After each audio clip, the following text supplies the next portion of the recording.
Meski sudah tidak mengalami kesulitan air bersih saat musim kemarau ini, sejumlah warga di Desa Kionten, Kecamatan Kasreman Ngawi, mengeluhkan kondisi air dari program penyediaan air minum dan sanitasi berbasis masyarakat atau PAMSIMAS yang asin di daerah setempat.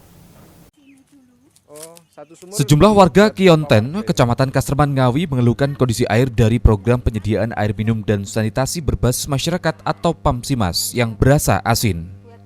Sebelum ada program PAMSIMAS, warga juga memanfaatkan sumur dalam yang dimiliki. Namun kondisinya sudah sulit mendapatkan sumber air jika musim kemarau, sehingga banyak yang memanfaatkan sambungan dari program PAMSIMAS untuk kebutuhan mandi dan cuci, sedangkan untuk kebutuhan masak dan minum warga membeli air kemasan. Ambil di sumur-sumur sampai ke hutan sana. Tapi jauh. Berarti sekarang cukup membantu ya ada PAMSIMAS. Tapi ada beberapa kendala itu apa waktu puncak musim kemarau di PAMSIMAS sendiri? Airnya asin, kalau dibuat masak itu nggak layak. Sampai berwarna. Ya, berwarna kuning. Agak kuning gitu ya. Total ada berapa kakak kurang lebih sini, Bu? Sekitar 40-an. 40 kakak ya, dari satu RT ini? Iya. Itu cuma untuk mandi sama nyuci, Bu, ya? Dari PAMSIMAS itu? Iya. Tapi kalau waktu musim penghujan? Ya bisa dibuat masak. Bisa. Kan sudah nggak asin. Oh gitu. Kalau musim hujan. Pengelola PAMSIMAS desa setempat Purwoko mengakui jika saat musim kemarau ini kondisi debit air cukup berkurang sehingga berdampak pada berkurangnya jumlah warga yang menggunakan PAMSIMAS untuk memenuhi kebutuhan air mereka. Dari sebelumnya 120 kakak yang tersambung, saat ini tinggal 29 kakak.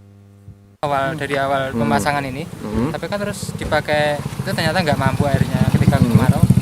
Akhirnya timbangannya ruwet, terus akhirnya dipecah. Yang sana ada, yang sana terus yang sana juga ada, tapi nggak mumpuni juga airnya. Ternyata ini buat lagi nggak mampu. Nggak mampu. Di masjid. Ini tahun berapa ini, Pak? Itu 2019 apa berapa? Oh iya. Memang karena Iya, 19. kondisi debit airnya yang mulai berkurang itu, Bang ya? Iya, itu mungkin atau mungkin kurang dalam juga nggak tahu. Soalnya hanya 60 meter.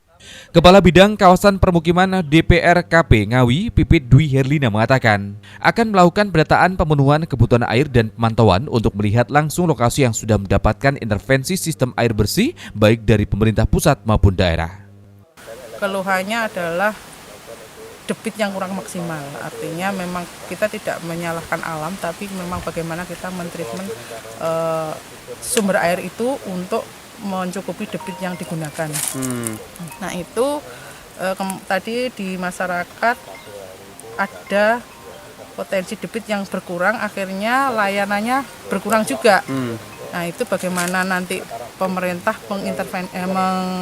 intervensi itu dengan peningkatan pengembangan untuk suplai air minum. Artinya bisa jadi nanti kita menambah pengeboran untuk air minum. Nah itu tapi juga dilihat hasilnya nanti geolistriknya seperti apa. Seperti diketahui, sejumlah desa di Kabupaten Ngawi kerap mengalami kekurangan pasokan air bersih. Sejumlah upaya juga telah dilakukan pemerintah daerah, mulai dengan membangun PAMSIMAS dari 217 desa, sudah ada 120 desa yang mendapat jaringan PAMSIMAS atau sumber air lain. Ito Wahyu, JTV, Ngawi.